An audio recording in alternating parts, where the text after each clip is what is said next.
Hi, this is Bob Weiss. I'm the host of Shaking Your World. Cheers. Folks, welcome home. Yet another episode of Tell Me a Story, part of the greater Shaking Your World concept. We are proud to have Joaquin with us today, who is the director and CEO of WHEDA in the state of Wisconsin. And for those of you that don't know that, WHEDA is a very influential, very powerful, and very important part of the fabric of our society that does an awful lot for economic development and for housing and a variety of other things I'm sure I'm not even privy to. You're doing right. So my friend, welcome. It's good to have you, and cheers. Thanks for sitting in here. Yeah, pleasure. This is exciting. I feel like we've all been kind of in our own cocoon, so to be out with you, cigars, and everything, I'm excited. Thank you for the invite. Again, our privilege to have you here. I think we should start off with a little toast. And I'd like to talk about Oaxaca. And I understand that you just came back from there. Yes. And we are headed there to film next week. And I'm actually looking to buy into or to acquire perhaps a stake in a Mezcal operation. So this is fortuitous in so many ways. Now this Mezcal I've never seen in the country. Okay. And one of my line cooks, who is Mexican, brought this to us, and I think it's extraordinary. And of course, for those of you that get the visual at home, that is an actual scorpion inside of this thing. That's a big scorpion. And you think about the early days of Mezcal in this country, that was like Montalban, where they had the worm inside of that. And that was really a poor quality, frankly, Mezcal. But it was a start. And there is, of course, a heritage that goes on in Oaxaca to use a variety of different insects for different things, right? Yes. And I think you brought something as well. But here, let's just taste this to begin with, and cheers. Salud. Salud.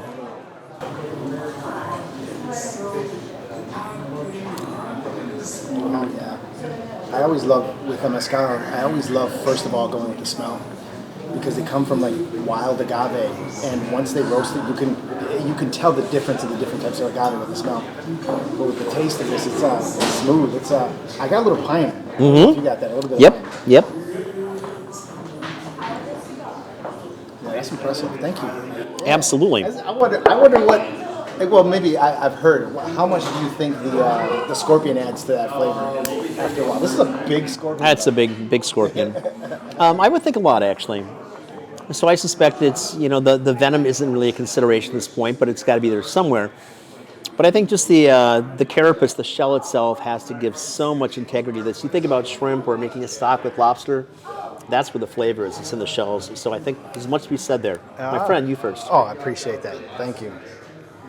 So going along with these fine mezcals that we're going to be consuming today, we are smoking one of my personal favorites. This is a Cohiba from Cuba, and this is the number 5 series, which is a Maduro. And it's got like a 4 or 5 year fermentation process that goes along with that, and it should have just some really appropriately dark tones to go along with these mezcals. I do want to let you know is that I was here probably about a year ago, and I looked at your bar and I saw, maybe even longer, I don't know how long you've had the one of your mezcals, that bottle back there.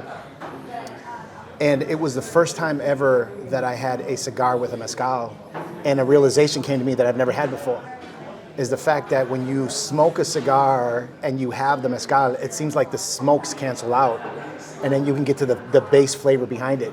And so I had this realization right here. You provided that, and I was like, what is this? So I tell people, because not many people know much about mezcal, so I tell them, I said, if you can't get past the smoke, are you a cigar smoker? Yeah. I was like, well, then try it when you're with a cigar. So I appreciate you. Thank you. My pleasure. Thank you. We try to be as experiential as possible at Shakers. So certainly the nuance that goes along with this, and my entire vision for cigars is really of a gastronomic pursuit, because I obviously am a foodie. I love food. I love spirits and wines, and just how they interplay and work together and take you to a different level when you use them together. As you just said, I think is remarkable. So the fruit tones really, I think, come out so much nicer with this now and this. Yes, I see it. I'm gonna say peach. I don't know if you got that, but to each their own. But that's what I'm getting. I would agree. It's a pit fruit, and there's kind of that little sun-spackled kind of thing that you'd expect with a Sauvignon Blanc, and yet it's a whole different animal. So yes, absolutely. I hope that what people get out of this after that we're finished is that they have kind of like, even if they haven't tried it, they have a new appreciation for mezcal. I think there's just a lot of people that can't get past the smoke, but the smoke in itself is like, it's this interesting invitation. It's like you see a house on fire, right? And you see the smoke first. And then what do? You don't run away. You like want to get closer. And hopefully that's kind of the same impact that mezcal does. It's very primal. I agree. Yeah. Cool. So you were in Oaxaca for a week or so? So just for those that may not know, Oaxaca is the state, right? And then there's Oaxaca, the city. And so we were there for 10 days in the state. Okay. So we did 5 days in Oaxaca, the city, and then we went to the coast to Huatulco. Okay. And so the experience, it was the first time. I'm Mexican and Puerto Rican, and my family's from northern Mexico, so it was the first time we went that south. Sure. I fell in love. So 5 days in Oaxaca. Very nice. So the entire process begins with these agaves that are some cultivated, some are wild agaves, right? Yes. And opposed to tequila, which just uses one type of agave, right? The blue, right? Yes. Blue Weber agave. This could be one of 3 different types, and they all are tremendously unique, not just because of the terroir that's in different parts of Oaxaca, but just because of different species as well. And then you've got the component that takes place with the different smoking characteristics, right? Yes. And then what that distiller rectifier does to tweak those flavors and bring forth the components he wants, really every bit as nuanced as a wine would be. Absolutely. So you're down there now for 10 days. You got 5 days in each location. And if you don't mind, let's concentrate on just the agricultural portion first, because of course, state of Wisconsin, very agriculturally orientated. Agaves probably could grow here in parts of the state, but it's not something we do. Yeah. I will tell you that Oaxaca is very mountainous lands, but they use all of their lands. First of all, what they're known for, but I don't think many people do, but within Mexico, they're known for having, in Mexico, they say some of the world's finest coffees. Okay. And so, they say that in Oaxaca, and if anybody gets an opportunity to have a roasted bean from Oaxaca, the higher the altitude a coffee bean comes from, they say that's where you get some of the more unique flavors and tastes. And so in Oaxaca, they have the Sierra, which is the mountainous region that gets very cool, which is perfect for for those beans. And so had that opportunity to go visit on a ride from Oaxaca to Huatulco, and just that coffee is amazing. But I'll tell you also, Oaxaca is known for 2 other things. It's known for chocolate and mole. And so synonymous again. Right? There you go. And so, you again thinking of agriculture, chocolate comes from obviously the big cocoa bean, obviously sourced there in that area. And then if people don't know, mole comes, right? It's like 20, 30 different ingredients. But what I was impressed about Oaxaca is the fact that when I looked up and Googled the amount of people that was in that city, it was much less than I expected. So I want to say 300,000 or 30,000. Forgive me for not knowing that. I will check it out quick. But whatever it was much smaller than expected. And I was so impressed with the fact that people really have such a deep connection today to the local agriculture. Like they actually have, in Mexico, they have a lot of mercados, plazas, right, where you go buy all your groceries and food and eat. But they are very serious about that. They actually have, and this is the first time, and I've been to quite a few Mexican towns, they had a whole organic market.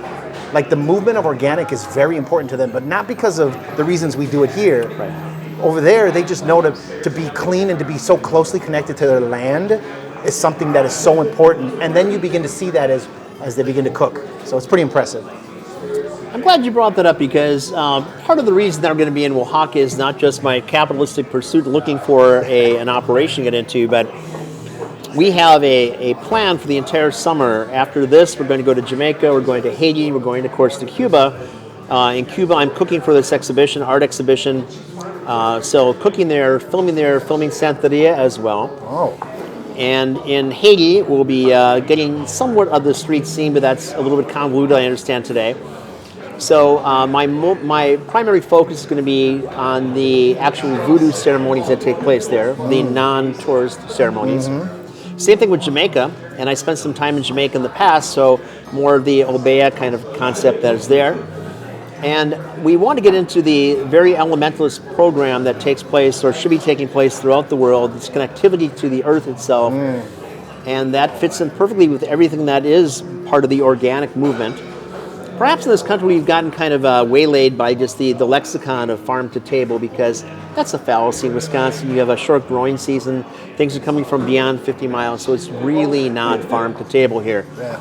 But in places like Mexico, where you've got this marvelous climate, you can source things, and they are coming from the town next door. They're coming from your area. They're just there, right? And we also want to get into Brazil, but the State Department doesn't want us to go there right now.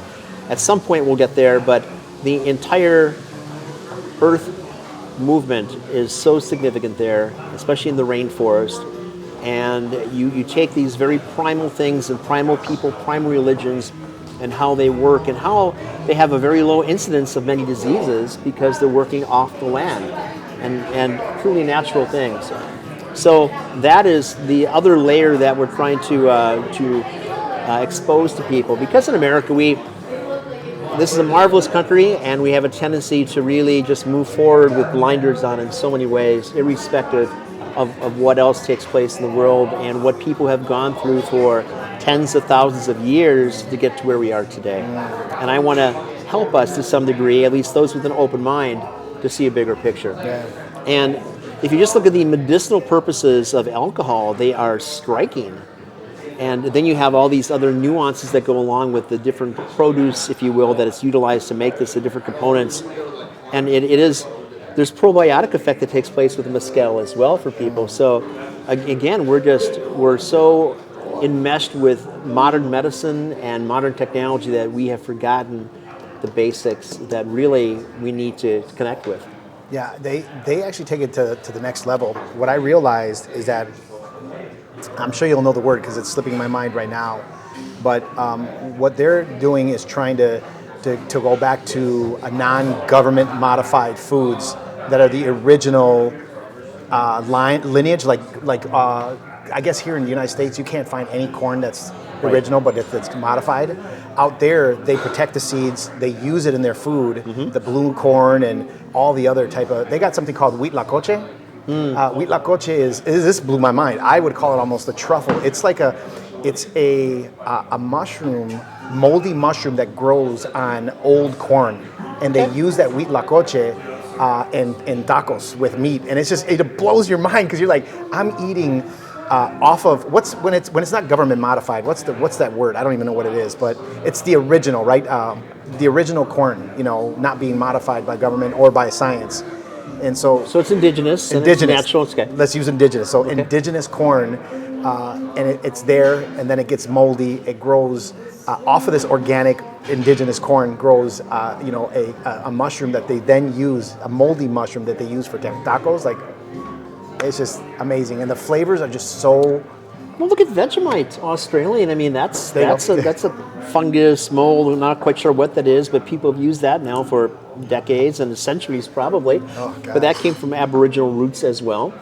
And even mushrooms, just standard mushrooms, they're fungus, That's right. That's right. And we don't really look at them with the respect I think that we should, the reverence. And there's just so much bounty that's there. Now, another thing about Oaxaca is that they use insects a lot. Yes. So both as a spice in and of itself, or just to eat crickets or grasshoppers or locusts or something like that out of skewer. Yeah.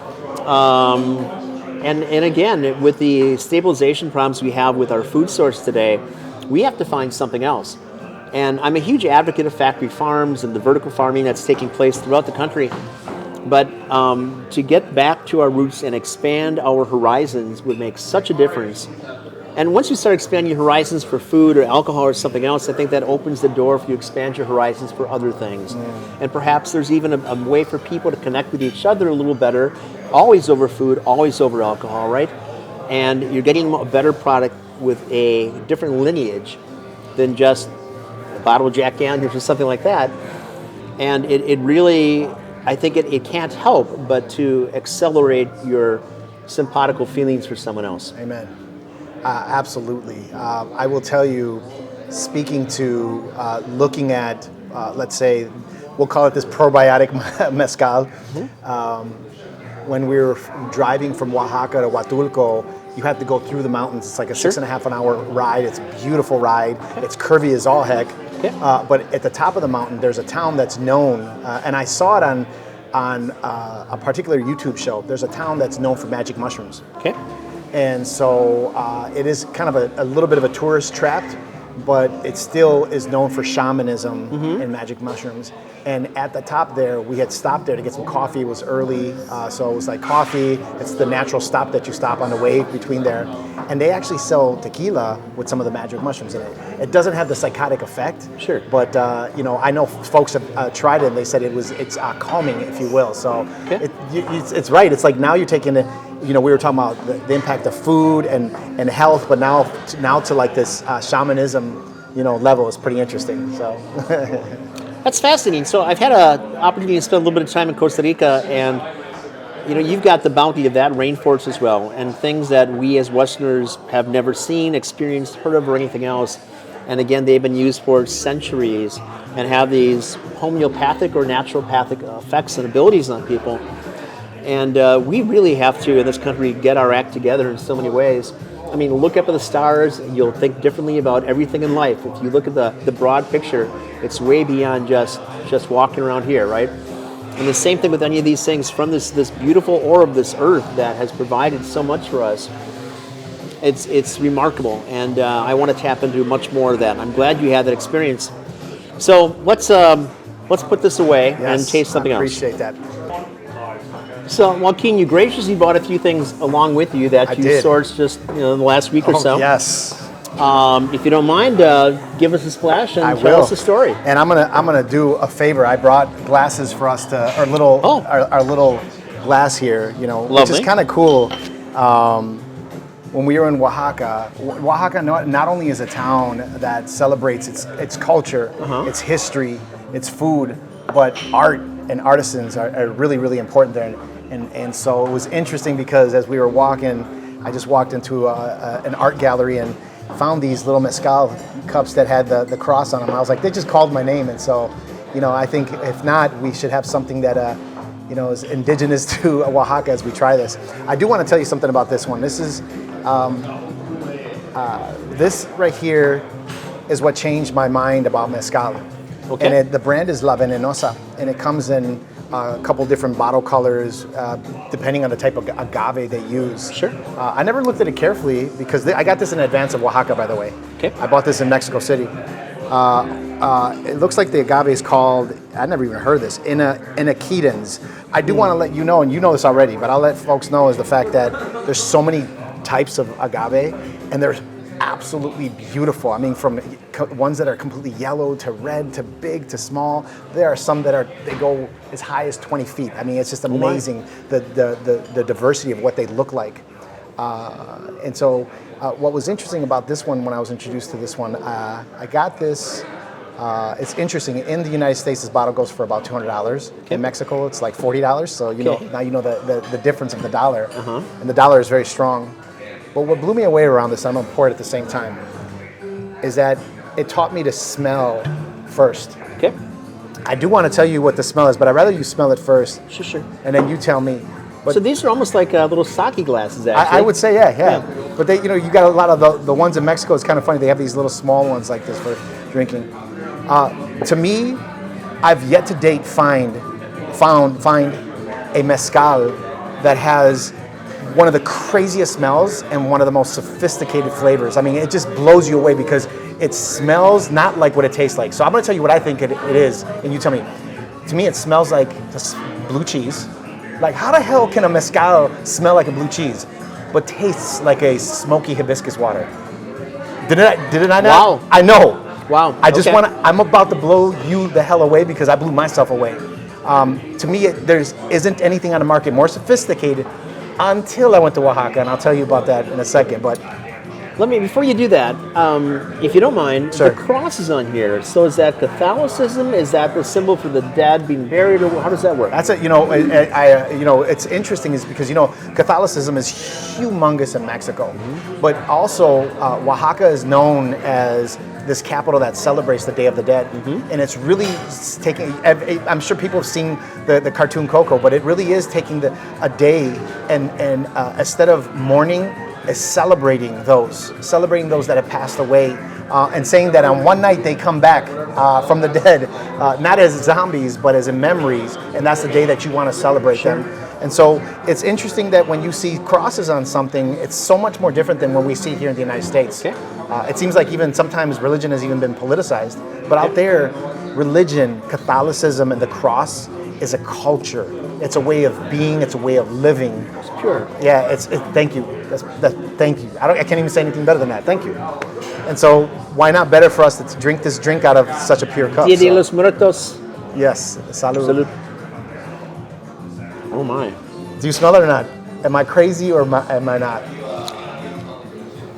Oh my. I'm telling you. I hope after this that you find this bottle and you have it in here, because no one has it.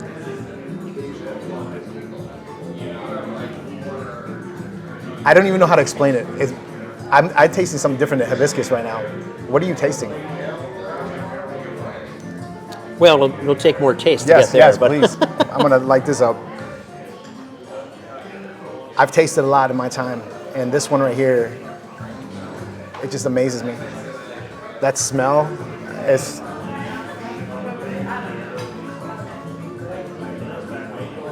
Do you smell the blue cheese, or is that me? I can smell the that. funkiness, Yeah. right? It definitely is funky, but in a good way. And rose hips, azalea. Yes. Ooh. Ooh. But there's a little tang on the backside too. It's not a little pepper tang. It's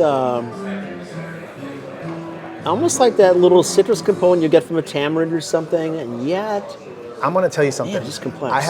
I've never smoked a cigar with this. It has a whole different flavor profile with the cigar, because I've never tasted it like the way you're telling me right now. That's pretty impressive. That tanginess, I don't know what that is though. That's not citrus, is it? Could be. How about guava?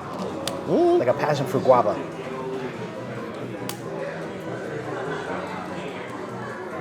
Ooh, I think guava. Wow, that's so impressive.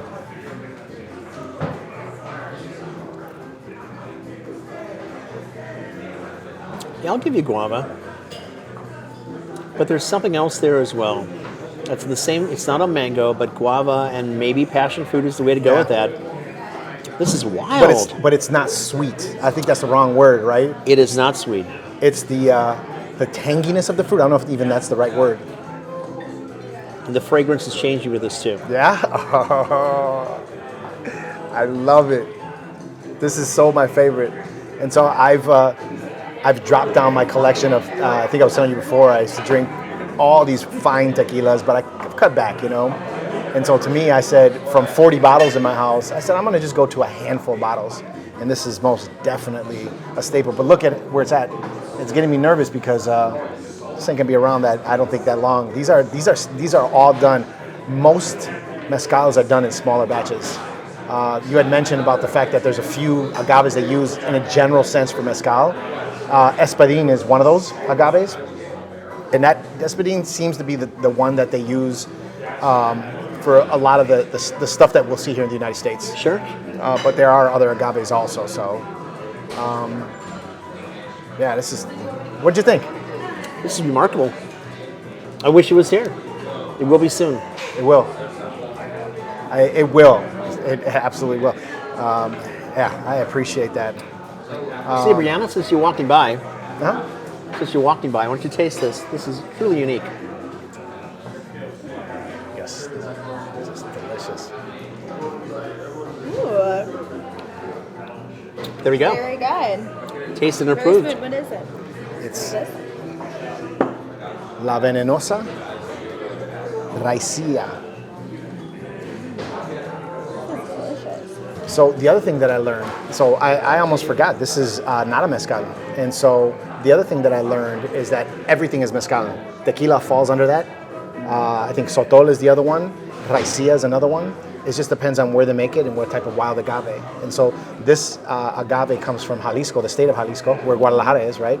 But some of the finest mezcal comes out of Oaxaca. Much further to the west. So Yeah. is this a highland or a lowland? Actually, that's a good question. That's what I was looking for right now. This is Highland. Yeah, it's pretty Oh, where are impressive. those two?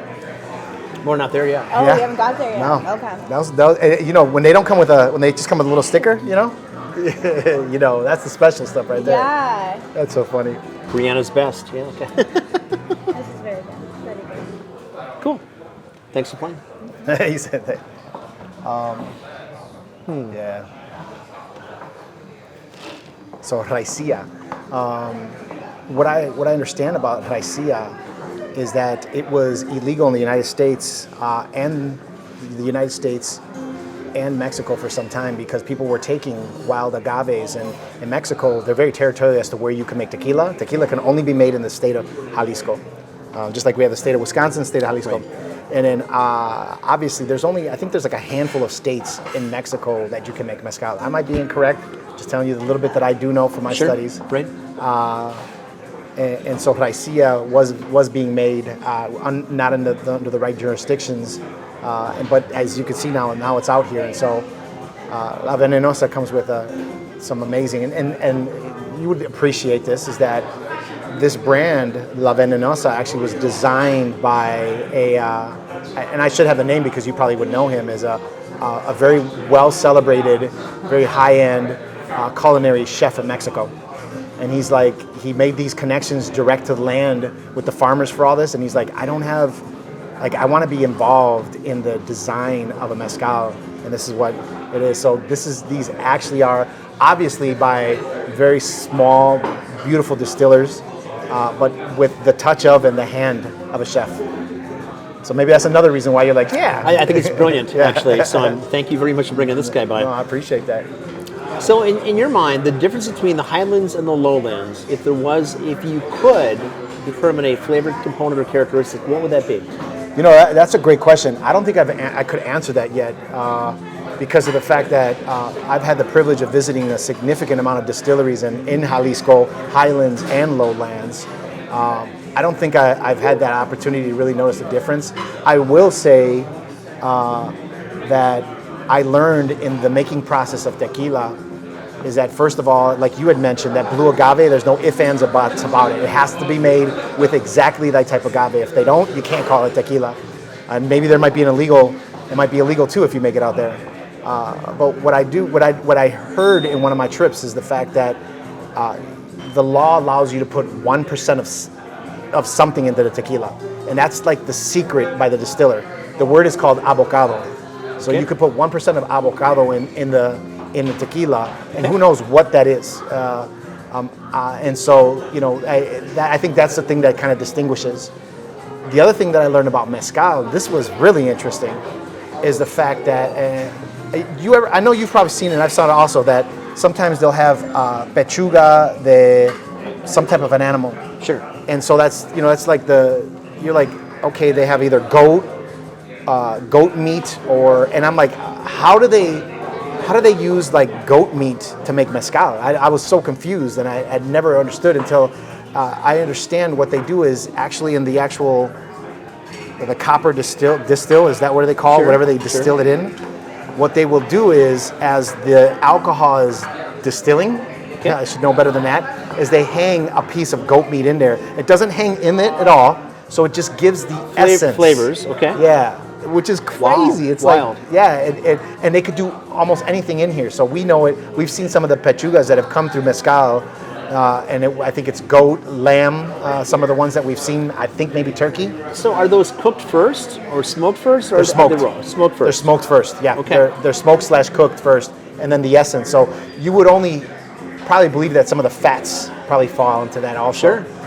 But I mean, just to think about that, like making something of the earth, they use these agaves, they roast them, slow roast them forever. That's where the smokiness comes from.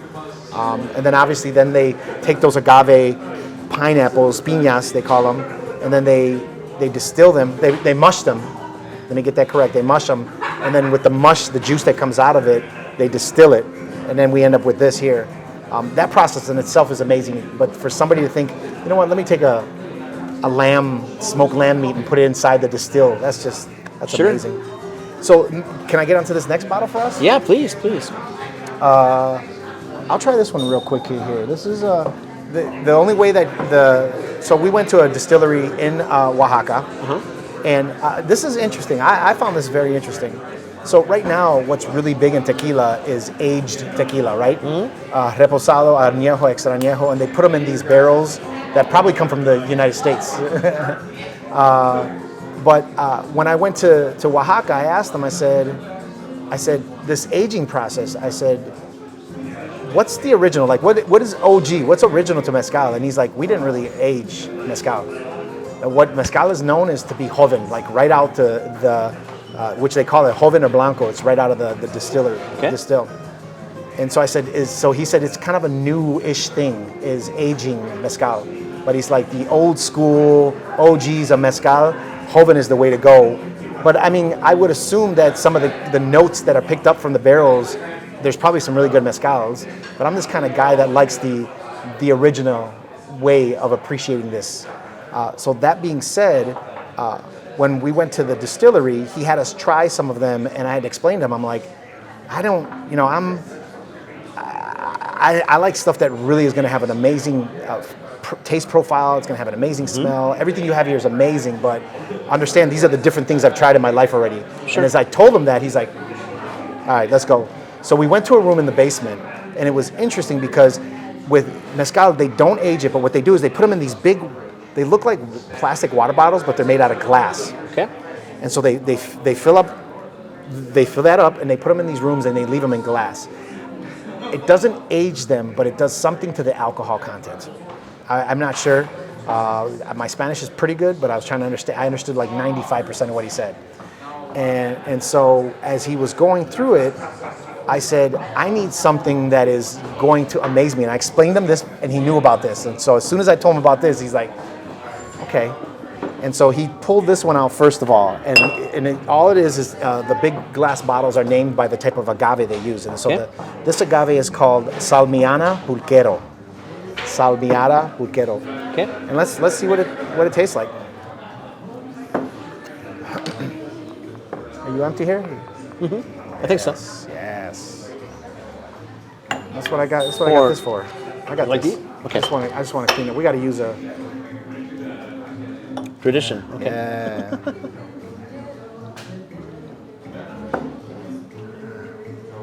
The last one, though, I'm really excited to tease you on that and for us to taste it because, from what I understand, it's one of the most rarest agaves out there. And so, but we'll try this. I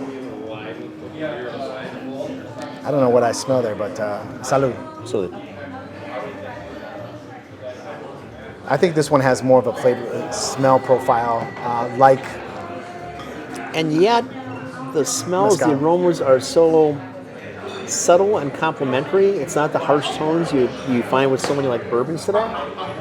Lovely.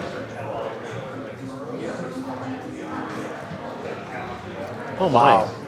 Wow. What is that? Now this is Salmiana Pulquero is the agave.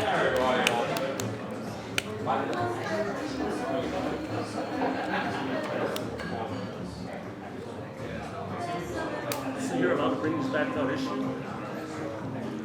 You're able to bring this back without issue? He just gave he gave me the bottle and he closed it. All he said it had to be officially closed, the bottle, like they seal it. And he did it, and they had no problems with me bringing it back. This is an incredible full mouth feel. Even after taking a hit of the mineral water, it just expands, and it's beautiful. I can't tell you what I'm tasting, but it's lovely. So, if you were to give the tastes a flavor, but not like a flavor like banana and apple, if you were to give it a different word, for me, I think of palm trees. I don't know why. Maybe it's something that is of the sense of the palm trees, like the beach. I don't know what it is. I don't know. Well, there is that salty complexion, yet it's not salty. So I would say that with the beach, yes. I'm still amazed at the fact that how a cigar just brings out these flavors that I have not tasted. This is the first time I've tasted these before, but it's the first time I'm tasting them with a cigar. It's pretty impressive. Wow. Expansive flavor, great mouthfeel. Yeah. Whatever I'm tasting, it's remarkable. I'm hoping that you can single-handedly change the tastes of people in Milwaukee to really understand kind of the complexities of mezcal. Because there's not many places that I know here in our city that understand and are really appreciating it. There are some places that absolutely have some interesting bottles, but I question if they even know the process, the history, and everything that comes along with it. As I know you are about to experience and understand, you know. Yeah, this is pretty impressive.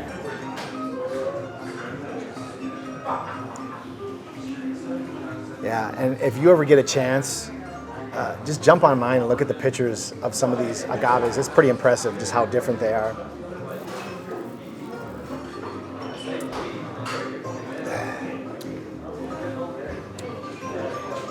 Positively delightful. Yeah, it is. I want to bring this out, and it's interesting because you had mentioned around the fact of how insects are being used. Sure. And I have myself a salt with grasshoppers. Okay. So, you know, I think it was really hard, growing up in the United States, understanding why would I want to eat Insects. an insect. Yeah. To understand, first of all, that there is, you know, they are healthy, you know, high in protein and sometimes some other things that come along with that. But what's interesting about this is that I don't know how they must be smoke these chapulines, they're called, the grasshoppers. And so, you know, I'm gonna just put a little bit on here for you to taste a little bit, and you could put some on for yourself there just to taste some, however you want. Because I just wanted you to taste a little bit of that, however you want to taste it. But So is this what took place before they used salt, actually? that's a great question.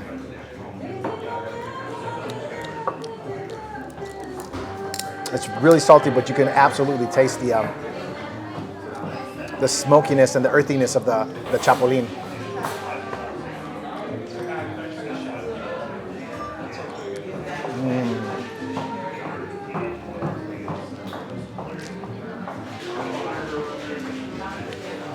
A little Oh, wow. spicy too, right? What would you do with something like that?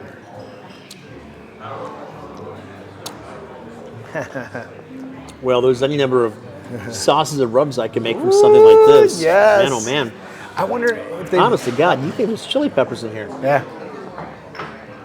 Yeah. But not overpowering, just enough to tweak the sensations. This is nice. Yes. Bring that back with you also. Does it matter what time of year that they harvest the grasshoppers? Are they male or female, a specific type of grasshopper? Yeah, I don't know. I will tell you, though, the fact that you could find grasshoppers everywhere out there. The other one I didn't bring, couldn't find it, is they have the same type of salt with, in all the agaves, there's a worm. So we know the agave worm. Right. We actually know the agave worm through the original mezcal, Sure. right? Right. But they actually use the agave worm with salt, and it's a little bit of a different earthiness to it, but it's an interesting flavor to it. So I will finish the last bottle that I brought, and it's interesting because I was just looking up the story here. So I really challenged this guy to find me the most unique, and so he was behind the bar. He brings me a shot glass and says, "Taste it," and I smelt it. And I'm like, I wanted something that was going to blow my nostrils away, and I was like, this smells like new car leather. I was like, how in the hell does a mezcal smell like new car leather? I was like, okay. And then when I tasted it, it was like grassy, it was buttery, and I was like, yeah, this is the one. And so I was like, so where's the bottle? And he's like, we don't sell it. And he's like, he's like, just recently, this agave was always known, but just recently it was made for mezcal. And so this distiller was one of the first to actually make it, because there's so many different varieties of agave. It's out of Tamaulipas, so Tamaulipas is northern Mexico, okay. So not in Oaxaca.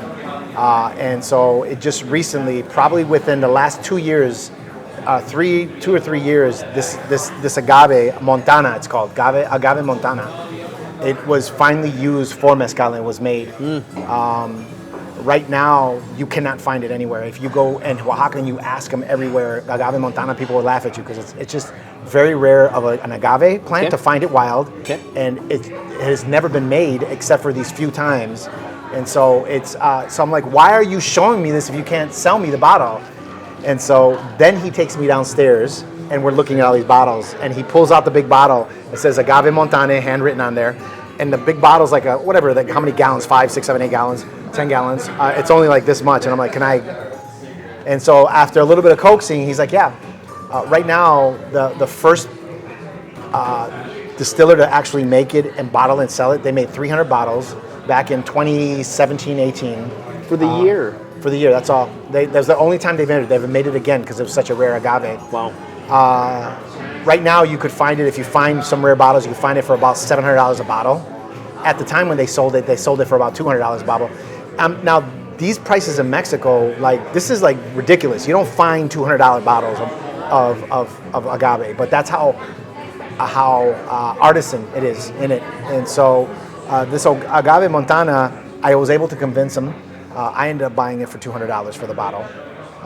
And I'm excited to share it with you. This is really effing rare. Again, I'm honored. So thank you for the tutorial. This is fantastic. Let me clean this out. We need to make sure you got to be cleaned out there. Yes. And I appreciate you sharing with me. I love to share. I know you are the same. So I'm excited to try it with the cigar, believe it or not. Because I bet you I'm about to taste stuff I didn't taste before. So, salud, my brother. Gracias. Salud. Thank you. De nada. Oh my gosh. What are you smelling? You heard what I smell, but I'd be curious what you smell. What I don't smell, and this is important to me, is that so many tequilas and mezcals that come in the marketplace have this fusa oil type of complexion to them. Not quite kerosene, not quite whatever, but it's fusa oil. This is so clean. This is so natural. And there's part of that little piney complexion there as well. It's funny, you mentioned hibiscus before. I can almost sense that here.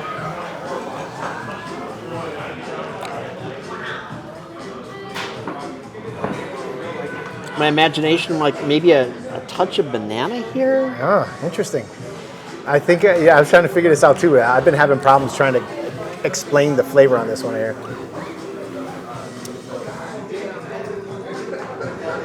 Banana is a good one. That's a good one. I'll take it. So, I mean, look at the difference of these mezcals that we went through. It's just so different. And I love tequila. I love tequila. I don't want to disrespect tequila. But I just don't see such diversity in what we're doing in smell and flavor. Like we could use a whole different sense. Like with tequila, people don't really smell it.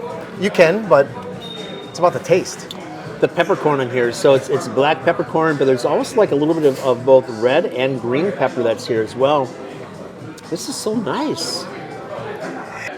This is beguiling. I'll be honest with you. This is beguiling. I can't pull out the individual tones beyond that. But it's so nice. It's so full bodied. Yeah. But pleasantly, not overpoweringly. Man, this is nice. But we sure did experience, such diversity in flavor and smell. I think that's the thing I hope that folks really appreciate and understand. But the issue is, if one doesn't get a lesson or it's not explained to them, it's like they don't get it. They taste right away the smoke and they're like, ugh. I wasted so much of this bottle on a couple people that said that. They're like, that's the worst I've ever tasted. I'm like, oh, don't say that. You don't get it. Yeah, people. So I guess one of the takeaways, as you know what my missions are down there, what should I be looking for? And what do you recommend? I guess it's a broad picture. No, I appreciate that. I would say, as it comes to mezcal, there are some folks, and I'm gonna make sure I give you some information on folks that they are really good at giving you the landscape, like at a scientific level around mezcal. Sure. Who are the distillers? Who are the players? And who wants to do what? But I think at the same time, for people, if you were to bring mezcal back or sell mezcal, what you and I realize together is a story has to be told with this. Because if it not, it will never be understood. Right. And I mean, it's almost befitting of the city we're in. We look and hear about the strife within the African American community, within the Latino community, the divisiveness of black, white, and brown. But when one has an opportunity to tell their story, it changes. You know, in my job, it's crazy. I'm a banker that grew up in Milwaukee, mostly working in the urban community. But now, as the CEO, I'm working in rural communities in the middle of nowhere. And when I have an opportunity to hear their story and they hear my story, it's crazy how that happens. And I think it's almost the same with tequila, is the fact that people need to know the story. Mm-hmm. People need to understand where it comes from, what it means, how is it. I think once that happens, the game has changed. It's difficult, can't do it for everybody, but if there's a way, and if you can't, then you just got to end up with something like this that just slaps somebody in the face. You're like, what the hell is this? So that's the case. I would also ask if you can have an opportunity to go through the different markets and take your time going through the markets. Okay. Because you will then see what is being sold. There are pre-Hispanic drinks that are made that people drink out of there. Stuff like tejate, that's made out of fermented pineapple. And these drinks, when you taste them, they're so wonderful and they're so delicious. They mix them with the mezcal every once in a while too. But you know that this is coming from so many years ago, you can't even fathom it. And at the same time, the flavor is just ridiculous. So there's just all these wonderful little things that you can taste and understand, the history of it by just tasting, which is pretty impressive. So the market's important. And then the other thing I would say is that Oaxaca is a very walkable city. Okay. And so I had a great time walking it.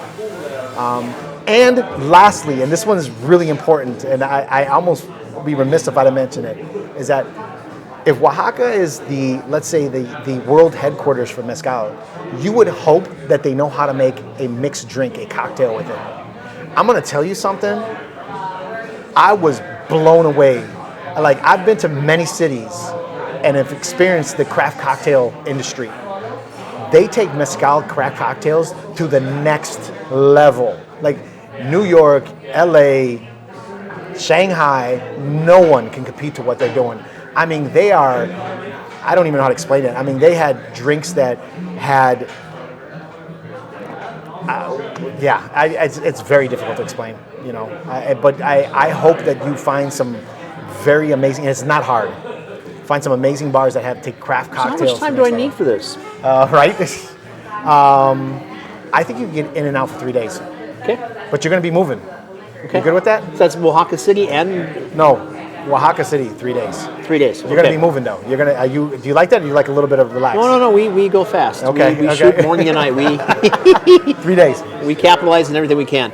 And when I'm here in the fields, in the distillation process, how long for that? It will take probably a couple hours, like let's say a good 3 hours. Okay. Because they absolutely take their time, and these distilleries are so proud of who they are, the business they have in the process. Heritage, of course. And when you see that, you're like, absolutely. So I'm excited for you. Excellent. I'm hoping I get to hear it once you come back. You will, of course you will. Unless you want to come with us. Oh gosh. Woo! Imagine if I did. Get away for another week? Oh gosh. We'll talk about that offline. Okay. I'm thrilled, and again, the tutorial here has been priceless to me, so thank you very much for this opportunity.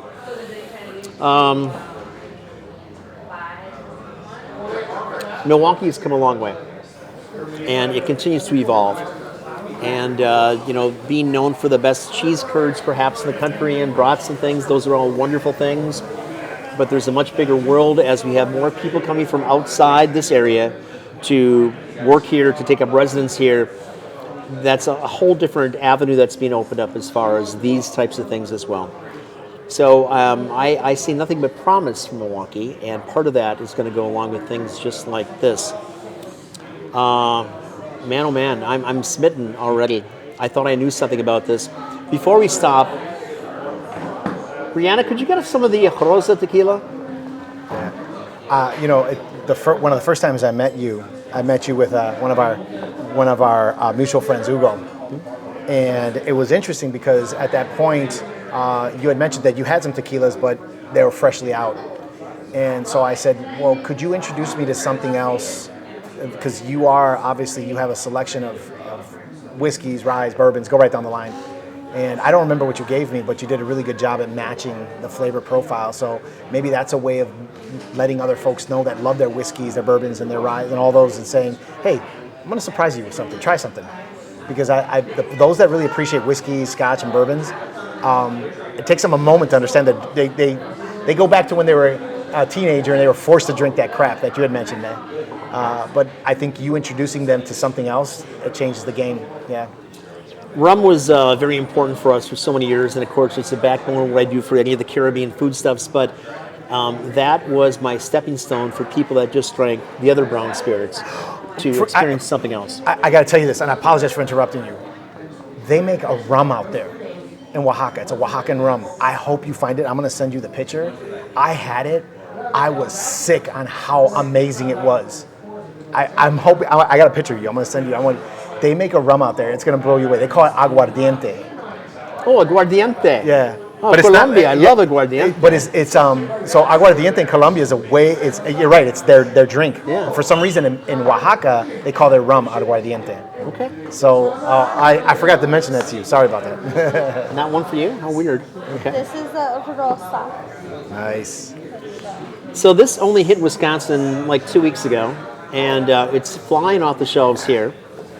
They finish this off in Cabernet barrels, and it has a completely different complexion to it. Of course, it has a bit of the pink hue from the barrels as well. But I'm smitten with this as well for a whole different reason than what you have presented. But I think it's certainly worthy of a finish for us. Yes. My friend, cheers. This is it right here? This is it. Oh, goodness gracious. Salud. Thank you. Ooh. Yes. Smooth. A smooth ending. Again, completely natural, but this mouthfeel. You might think of glycerin for a moment. It's so smooth, and yet it just kind of evaporates. Nothing cloying at all. But I think a great compliment to what you brought here. We have so much bounty in Mexico that we, again, unfortunately in America, we have a completely different perspective of Mexico. And part of that is politically driven or media driven or something else. But what a land of culinary opportunity that it is to get rid of this myopic kind of viewpoint and everything, and just open your mind to what is here. Agreed. Extraordinary. Agreed. Thank you, Bob. I very much appreciate your time today. Again, my pleasure. Thank you, my friend. Yeah. And we'll have a little conversation off camera about so much other. Yeah. But folks, those of you that tuned in, I really appreciate your time, and thank you for watching these. I think it's important that you present the opportunity to prepare food and drinks for your family, yourselves, and do the best you can every day to enjoy yourself and celebrate those people that you love. Cheers to you. Yes. Thank you. Salud.